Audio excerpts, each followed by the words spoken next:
ہوئے بغیر علم کے. جیسے وہ گانے والی عورت گا رہی ہے، اس میں لوگ شریک ہو گئے، نہ حضور کے پاس گئے، نہ قرآن کو سننے کے واسطے گئے، نہ نماز کی طرف گئے، وہ بھٹک کے چلے گئے. تو ایسا کھیل جو انسان کو بھٹکا دے، نمازوں سے غافل کر دے، اللہ کے احکامات سے غافل کر دے، ایسے تمام کھیلوں کا مصداق اس کو بنایا گیا ہے. ترجمہ لفظی پھر دیکھیں. وَمِنَ النَّاسِ اور لوگوں میں سے بعض، مَن یشتری جو خرید کر لاتے ہیں، لہو الحدیث باتوں کا کھیل، لیضل عن سبیل اللہ تاکہ گمراہ کر دیں اللہ کے راستے سے، بغیر علم، بغیر سمجھے. وَيَتَّخِذُهَا هُزُوًا اور بناتے ہیں اس کو ہنسی اور مذاق کا ذریعہ. یعنی اس گانے والی پر اتنا خوش ہیں کہ قرآن پیش کرنے والے کا مذاق، دیندار کا مذاق، دین کا مذاق، دین کی محفلوں کا مذاق، دین کے پیغامبروں کا مذاق، دین کے پہنچانے والوں کا مذاق. تو یہ علامت ہے کہ یہ کفر تک پہنچ گئے. اگر کوئی دین کا مذاق نہیں کرتا ہے تو کفر تک نہیں پہنچے گا، لیکن حرام ہے. اور اگر مذاق کرتا ہے دین کا، دینداروں کا، تو اس کا انجام کفر تک پہنچ گئے. اللہ نے خود کہا اولئک لہم عذاب مہین، وہی ہیں کہ ان کے لیے اہانت آمیز. عذاب کی صفت کیا ہے؟ مہین. مہین بنا ہے اہانت سے، جس کو ہم توہین کہتے ہیں اردو میں. تو جس کے لیے اہانت والا عذاب ہے، بھلا وہ جائز کیسے ہو سکتا ہے؟ تو جو دین داروں کا مذاق اڑائے، دین کا مذاق اڑائے، دین کے کسی حصے کا مذاق اڑائے، اس کے مذاق کے بدلے میں کیا ہے؟ عذاب. کون سا؟ اہانت والا عذاب، توہین والا عذاب. کہاں سے نکلا یہ؟ عذاب مہین. یہ مہین صفت ہے عذاب ان کی. ایسے لوگوں کی صفت کیا ہے؟ پہچان کیا ہے؟ کیسے پہچانے کہ یہ مذاق اڑاتا ہے دینداری کا؟ دین کا مذاق کیسے اڑاتا ہے؟ اس کی پہچان دیکھو. وَإِذَا تُتْلَى عَلَيْهِ آيَاتُنَا وَلَّى اور جب پڑھی جاتی ہیں اس پر ہماری آیتیں تو پلٹ جاتا ہے، مستکبراً تکبر کرتے ہوئے.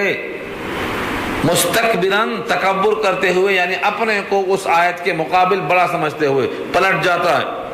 کأن لم يسمعها گویا کہ سنا ہی نہیں، انسنی کرتا ہے سن کے.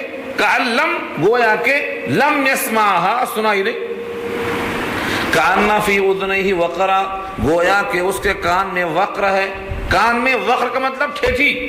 جس طرح شیشی کے اندر اوپر سے ڈھکن نہیں بلکہ اس کے اندر ٹھیٹھی ڈال دی جاتی ہے، یہ وقر ہے.